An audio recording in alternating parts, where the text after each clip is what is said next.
Hi viewers, welcome to our channel. ప్రస్తుతం మనతో పాటు సీనియర్ జర్నలిస్ట్ దాము బాలా సార్ వారితో మాట్లాడారు. నమస్కారం సార్. నమస్తే సార్, ఏపీ ఎలక్షన్స్లో ఎవరు గెలుస్తారు అన్న దానిపైన తీవ్ర స్థాయిలో బెట్టింగ్ అయితే నడుస్తుంది సార్. ఏపీలోనే కాదు, తెలంగాణలో కూడా ఏపీలో ఎవరు గెలుస్తారన్న అని బెట్టింగ్ జరుపుతున్నారు. అసలు ఎవరు జరుపుతున్నారు, దీనిపైన మీ ఒపీనియన్ సార్?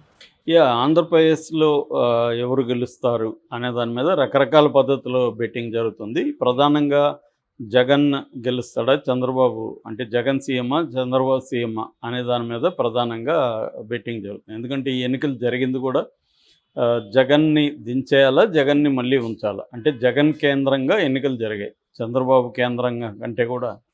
ఎందుకంటే వీళ్ళు కూటమేమో జగన్ని దించేయండి, జగన్ అరాచకం, జగన్ విధ్వంసం, జగన్ అభివృద్ధి లేదు అన్నది జగన్ కేంద్రంగానే వీళ్ళు ఫోకస్ చేశారు తప్ప తమని తాము ఫోకస్ చేసుకుని తక్కువ. అంటే మేము వస్తే ఏం చేస్తాం, గతంలో ఏం చేస్తామనేది వీళ్ళు ఎక్కువ చెప్పలేదు. ఎక్కువ వీళ్ళు చెప్పింది ఏంటి, జగన్ వల్ల మీకు ఈ నష్టం ఉంది, జగన్ వల్ల మీకు అన్యాయం జరుగుతుంది, జగన్ రాష్ట్రాన్ని నాశనం చేసేస్తున్నాడు, ఈ నెరేటివ్నే వీళ్ళు తీసుకెళ్లారు. అంటే జగన్ కేంద్రంగానే ఎన్నికలు జరిగాయి. సో ఇప్పుడు బెట్టింగ్ కూడా నిజానికి బెట్టింగ్ ఎన్నికల ముందే స్టార్ట్ చేసిన, అది కూడా ఒక రకంగా తెలుగుదేశం వాళ్ళు స్ట్రాటజిక్గా స్టార్ట్ చేశారు. అదేంటంటే తెలుగుదేశం మీద ఎక్కువ బెట్టింగ్లు కట్టడానికి ఎన్ఆర్ఐలు రంగంలో దిగారు. తెలుగుదేశం వస్తుంది, తెలుగుదేశం అంటే ఒక మూడ్ని క్రియేట్ చేయడం కోసం. సో అంటే తెలుగుదేశం వస్తుందంట, బెట్టింగ్ అంతా అక్కడే, బెట్టింగ్ వాళ్ళకి తెలుస్తుంది కదా, అందుకే బెట్టింగ్ ఎక్కువగా వస్తున్నారు అన్న అభిప్రాయాన్ని జనంలో స్ప్రెడ్ చేయడం కోసం ఒక టాక్టిక్గా తెలుగుదేశం వాళ్ళు దాన్ని ముందుకు తీసుకెళ్లారు. సో ఇది ఇంకొక పద్ధతిలో కూడా తీసుకెళ్లారు. అమరావతి అంటే చంద్రబాబు వస్తున్నాడు, అమరావతి మళ్ళీ డెవలప్ అవుతుందని అక్కడ ల్యాండ్స్ కొనడానికి కొంత అడ్వాన్సులు ఇచ్చేయడం, ఏవి చూడకపోయినా మీ దగ్గర ల్యాండ్ ఉంటే మీకు అడ్వాన్స్ ఇచ్చేసేయడం, అది రిటర్న్ అవసరం లేదని చెప్పడం, ఇలాంటి పద్ధతులు కూడా కొంత చేశారు. అంటే ఒక సైకలాజికల్ గేమ్ తెలుగుదేశం స్టార్ట్ చేసింది ఎన్ఆర్ఐల ద్వారా. సో బెట్టింగ్ కూడా అదే పద్ధతిలో వెళ్ళి తెలుగుదేశం గెలుస్తుంది, నాకు మీరు 1 lakh కడితే 1.5 lakh ఇస్తా, లేదా 2 lakh ఇస్తా అని చెప్పి ఒక మూడ్ క్రియేట్ చేయడం కోసం ఇది చేశారు. అంటే ఈసారి తెలుగుదేశం చేసినన్ని మెథడ్స్ నేనైతే ఎప్పుడు చూడలేదు. అన్ని రకాల మెథడ్స్ గత 6 నెలల నుంచి చేశారు. సో అందులో బెట్టింగ్ కూడా ఒక పార్ట్. సో నేను చాలాసార్లు చెప్పే, ఎన్నికలు అనేవి కూడా యుద్ధం లాంటిది. యుద్ధంలో మోరల్స్ అనేవి పెట్టుకుంటారు, యుద్ధంలో కూడా యుద్ధనీతి, యుద్ధ ఒప్పందాలు అవన్నీ ఉంటాయి. కానీ ప్రధానంగా యుద్ధంలో మోటివ్ ఏంటంటే గెలవడమే. ఎలా గెలవడం అనేది ఏముండదు ఇక్కడ. అంటే మీన్స్ ఎండ్ అంటాం కదా, ఎండ్ అనేది లక్ష్యం, లక్ష్యం అనేది గెలవడం. లక్ష్యాన్ని చేరుకునే మార్గం ఎలాగైనా ఉండొచ్చు. గాంధీ ఏమంటే మార్గం కూడా కరెక్ట్గా ఉండాలి, లక్ష్యం కూడా కరెక్ట్గా ఉండాలి, లక్ష్యాన్ని చేరుకునే మార్గం కూడా కరెక్ట్గా ఉండాలి అనేది గాంధీ అని ఫిలాసఫీ. కానీ కమ్యూనిస్టులకు కావచ్చు, మిగతా వాళ్ళందరికీ కూడా లక్ష్యం ఇంపార్టెంట్, మార్గం ఎటైనా చేరుకోవచ్చు. సో మంచి మార్గం, చెడ్డ మార్గం అనేది ఏమి ఉండదు, నువ్వేమన్నా చేయి, గెలవాలి, అదే స్ట్రాటజీ. కాబట్టి వైసీపీ వల్ల వీలైనన్ని వైసీపీ చేసింది, తెలుగుదేశం వీలైనది తెలుగుదేశం. బట్ ఓవరాల్గా చూసుకున్నప్పుడు తెలుగుదేశం కూటమి చాలా ఎఫెక్టివ్గా చేసింది. దీని వెనక చంద్రబాబు 45 ఏళ్ళ అనుభవం ఉంది. అట్లాగే కమ్మ సామాజిక వర్గం చాలా కసిగా జగన్ని ఓడించాలని ఈసారి నిర్ణయించుకోవడంతో వరల్డ్ వైడ్ పెట్టుబడులు ఆంధ్రప్రదేశ్లోకి ప్రవహించాయి, డబ్బు ప్రవహించింది. అట్ ద సేమ్ టైం బీజేపీతో తెలివిగా చంద్రబాబు పొత్తు పెట్టుకోవడం వల్ల ఈ పెట్టుబడి ఫండర్స్ ఎవరైతే ఉంటారో వాళ్ళ మీద ఆర్థిక దాడులు అనేవి ఈసారి జరగలేదు. మనం కానీ చూస్తే 2019లో తెలుగుదేశానికి ఫండ్ ఇచ్చే వాళ్ళందరి మీద దాడులు జరిగాయి. ఈసారి అవి జరగలే. జగన్ ట్రై చేశాడు నారాయణ లాంటి వాళ్ళ మీద దాడులు చేయడానికి, కానీ అది పెద్ద స్థాయిలో చేయలేకపోయాడు జగన్. మామూలుగా అయితే జగన్ వైపు కానీ బీజేపీ ఉంటే ఐటీ దాడులు జరిగేవి చంద్రబాబు మనుషుల మీద, అందువల్ల ఫండ్ వచ్చేది కాదు. ఇచ్చేవాడు కూడా సైలెంట్గా ఉండేవాడు, ఎందుకు డబ్బులు తీస్తే మన మీద కూడా దాడులు జరుగుతాయని. కానీ ఇప్పుడు బీజేపీ పొత్తులకి రావడం వల్ల చంద్రబాబు జరిగిన అడ్వాంటేజెస్లో ఒకటేంటంటే ఆయనకి ఈ డబ్బు విపరీతంగా ప్రవహించింది. చాలామంది వాలంటీర్గా డబ్బులు ఖర్చు పెట్టిన వాళ్ళని నేను చాలామంది చూశాను. సో ఆ రకంగా ప్రధానంగా కమ్మ కులం అంతా కూడా ఏకమయ్యి జగన్ను ఓడించాలి, ఇది లాస్ట్, లేకపోతే కష్టమైపోతుంది అని చెప్పి ఈ రంగంలోకి దిగారు. అందులో ఒక మెథడ్ వచ్చి బెట్టింగ్ మెథడ్. బెట్టింగ్ అనే పద్ధతి ద్వారా ఓటర్ల సైకాలజీని మార్చడం కోసం ముందు నుంచి ట్రై చేశారు. అది కొంతవరకు సక్సెస్ అయినట్టుగా కూడా అర్థమవుతుంది. అయితే ఇప్పుడు ఎన్నికలైన తర్వాత రియల్ బెట్టింగ్ అనొచ్చు ఇది. ఇక్కడేమి సైకలాజికల్ బెట్టింగ్ కాదు. అయితే బెట్టింగ్ అంటేనే సైకలాజికల్ గేమ్.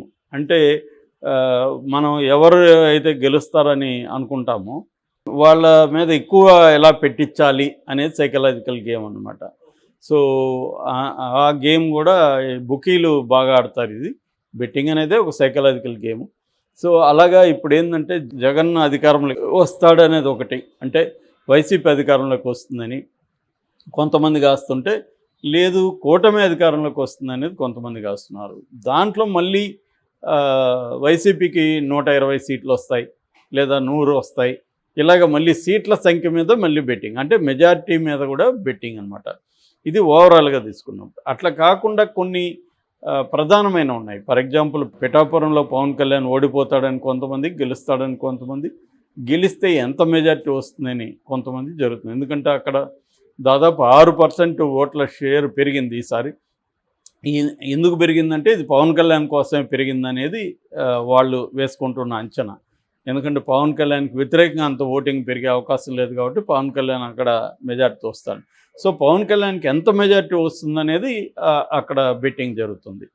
అట్లాగే ఉండి మనకు తెలుసు, మనమే అనేకసార్లు చెప్పుకున్నాం, రఘురామకృష్ణరాజు అక్కడైతే టైట్గా ఉంది. ఆయన ఎన్ని కథలు చెప్పినా బయట రఘురామకృష్ణరాజుకి అక్కడ ఏంటంటే అక్కడ శివరామరాజు రెబల్గా పోటీ చేశాడు కాబట్టి, రెబల్ కంటే ఫార్వర్డ్ బ్లాక్ ద్వారా సింహం గుర్తుతో పోటీ చేశాడు ఆయనకు వైసీపీ సపోర్ట్ చేస్తుందన్న వాదనలు వినిపిస్తున్నాయి. సో ఇప్పుడు ఆయన మీద ఎక్కువ బెట్టింగ్లు జరుగుతున్నాయి, శివరామకృష్ణరాజు గెలుస్తాడు అని, సో ఈయన ఓడిపోతాడని బెట్టింగ్లు అక్కడ జరుగుతున్నాయి.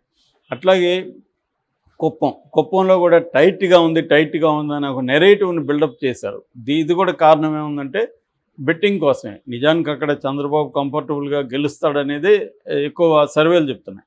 కానీ బెట్టింగ్ రాయిళ్ళు ఏం చేస్తారంటే ఒక వేరే సైకాలజీ గేమ్ ఆడతారు. ఈ బెట్టింగ్ సిండికేట్లు కూడా సర్వేలు కూడా వాళ్ళు కూడా కొన్ని ప్రవేశపెడతారు. వాళ్ళకు అనుకూలమైన సర్వేలను కూడా ప్లాన్ చేస్తారు అన్నమాట.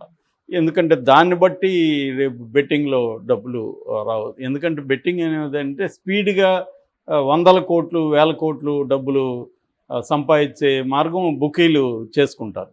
ఎందుకంటే బుకీలకి 10 to 20% దాంట్లో ఇన్కమ్ వస్తుంది అన్నమాట. సో దాదాపు 2000 నుంచి 5000 కోట్లు, 2000 వచ్చి ఇక్కడ హైదరాబాదే 2000 కోట్లు అంటారు. మొత్తం ఓవరాల్గా అక్కడ ఇక్కడ కలుపుకుంటే ఒక 10,000 కోట్ల వరకు బెట్టింగ్ జరిగే పరిస్థితి ఉంది. సో ఈజీగా 1000 నుంచి 2000 కోట్లు బుకీలు సంపాదిస్తారు. సో అందుకని పెద్ద ఎత్తున ఒక సైకలాజికల్ గేము బుకీలు కూడా ఎప్పటి నుంచో ఆడుతున్నారు. దానివల్ల కూడా ఇప్పుడు బుకీ తెలుగుదేశం గెలుస్తుందని కాశారనుకో, తెలుగుదేశం గెలుస్తుందన్న దీన్ని వ్యాపిస్తారు వాళ్ళు. సో ఇది జరుగుతోందన్నమాట. అట్లా కుప్పంది ఒకటి. అట్లాగే నెక్స్ట్ మంగళగిరి ఈసారి ఎందుకంటే ఖచ్చితంగా గెలుస్తాడు అని ఒక నెరేటివ్ స్ప్రెడ్ చేశారు. అయితే లోకల్గా వినిపిస్తుంది ఏమంటే ఆయన కూడా ఒకవేళ గెలిచినా కూడా నామినల్ మెజార్టీతో గెలవాలి తప్ప బంపర్ ఏమి ఉండదు, తనకి బాగానే వ్యతిరేకత ఉందనేది చెప్తున్నారు గుంటూరు దగ్గర చాలామంది. సో అదొకటి. అట్లాగే రోజా మీద అయితే పెద్దగా ఎవరు బెట్టింగ్ కట్టట్లేదు. ఎందుకంటే రోజా ఓడిపోతుందని ఎక్కువ మంది కడుతున్నారు, రోజా గెలుస్తుందని ఎవరు కట్టట్లేదు అక్కడ అని మనకు చెప్తున్నారు. ఎందుకంటే రోజాది బాగా టైట్ ఉందని.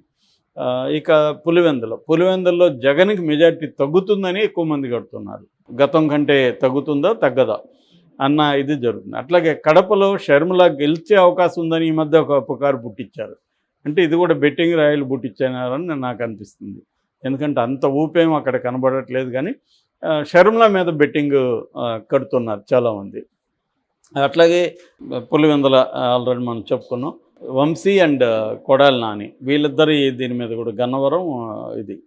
సో వీళ్ళిద్దరి మీద కూడా బెట్టింగ్ కడుతున్నారు. అంటే కొంత పాపులర్గా ఉన్న వాళ్ళ మీద బెట్టింగ్లు కట్టడం ఇది చేస్తున్నారు. ఇక్కడ హైదరాబాద్లో కూడా కూకట్పల్లి, కేపీహెచ్బి, ఎల్బీ నగరు, మియాపూరు, షేర్లింగంపల్లి, దిల్సుఖ్ నగరు, ఉప్పలు ఈ ఏరియాలో ఉండే సీమాంధ్రులు బెట్టింగ్లు కడుతున్నారు. అట్లాగే బార్డర్ ఖమ్మం కావచ్చు, నల్గొండ కావచ్చు, ఇలాంటి చోట్ల కూడా బెట్టింగ్లు కడుతున్నారు.